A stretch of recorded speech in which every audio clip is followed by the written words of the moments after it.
ಆ, ಈ ಕಲಿಯುಗದಲ್ಲಿ ಮಗ ಮತ್ತು ತಾಯಿ ಹೇಗಿರ್ಬೇಕು ಅನ್ನೋ ಉದಾಹರಣೆ ಲೀಲಾವತಿ ಅನ್ನೋ ಮತ್ತೆ ವಿನೋದ್ ಅವ್ರು.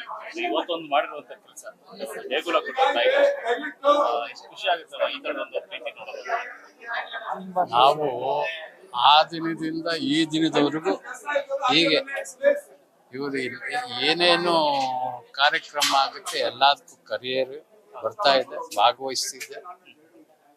ಅದಕ್ಕೆ ನಾನು ಅವ್ರು ನೋಡಿದ ತಕ್ಷಣ ನನಗೆ ಬಿಂಕದ ಸಿಂಗಾರಿ ಮಹಿಡಂಕಿನ ವೈಯಾರಿ ರಸಜೀವಳಿಗೆ ಈ ಸಭೆಯೊಳಗೆ ನಿನ್ನಂತರಂಗ ಮಧುರಂಗ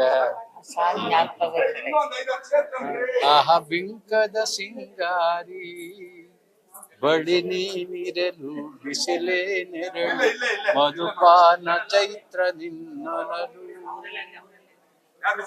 ಅವ್ರಿಗೆ ಅವ್ರ ಕುಟುಂಬದವ್ರಿಗೆ ಎಲ್ಲರಿಗೂ ಶಾಂತಿ ಸಿಗ್ಲಿ ಅಂತ ಹೇಳಿ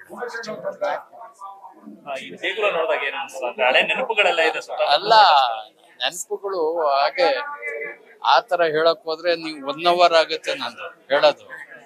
ಅದು ಅವ್ರ ಆತ್ಮ ಶಾಂತಿ ಸಿಗ್ಲಿ. ನಾವು ಪಾಪ ಸಾಯಕ್ಕಿಂತ ಮುಂಚೆನೆ 1-2-3 ಸರಿ ಹೋಗಿ ನೋಡ್ಕೊಂಡ್ ಬಂದ್ವಿ ಮನೆ ನೋಡಿ. ಪಾಪ ಅವಾಗ ಎಷ್ಟ್ ಚೆನ್ನಾಗ್ ಮಾತಾಡ್ಸಿ ಟಿಫನ್ ತಿನ್ಸಿ ಕಾಫಿ ಕುಡ್ಸಿ ಪಾಪ ನಮ್ಗೆಲ್ಲ ಸನ್ಮಾನ ಮಾಡಿ ಹೂನಾರ ಹಾಕಿ ಎಲ್ಲ ಇದ್ ಮಾಡಿದ್ರು. ಪಾಪ ಚೆನ್ನಾಗಿದ್ದಾಗ ಚೆನ್ನಾಗ್ ಮಾತಾಡೋರು, ಅಷ್ಟೇ ಪ್ರೀತಿ ವಿಶ್ವಾಸ. ಅಮ್ಮ ನಿಮ್ಗಳು ಕಂಡ್ರೆ ಭಾರಿ ಪ್ರೀತಿ ವಿಶ್ವಾಸ. ಹಳೆ ಹಾಡೆಲ್ಲ ಬಂದ್ರೆ ಬರೀ ಅವ್ರ ಜ್ಞಾಪಕ ಬರುತ್ತೆ. ಸುಮಾರು ಅಣ್ಣವ್ರ ಜೊತೆಲೆಲ್ಲ ಮಾಡಿದ್ದಾರೆ ಸುಮಾರು ಪಿಕ್ಚರ್. ತುಂಬಾ ಚೆನ್ನಾಗ್ ಮಾಡ್ತಾ ಇದ್ರು ಪಿಕ್ಚರ್. ಅದು ಈಗ ಯಾರು ಆತರ ಮಾಡಕ್ ಆಗಲ್ಲ ಬಿಡಿ. ಅದೇ ಹಳೆ ಸಾಂಗ್ಗಳು ಕೇಳಿದ್ರೆ ತುಟಿಯ ಮೇಲೆ ತುಂಬ ತಿರುನಗೆ ತುಂಬಾ ಒಲವಿನೊಪ್ಪಗೆ ಬಿಂಬಗೆ ಈ ಬಗೆ ಹೊಸ ಬಗೆ. ಎಷ್ಟ್ ಚೆನ್ನಾಗಿರುತ್ತೆ ಹಾಡುಗಳು ಕೇಳಕ್ಕೆ.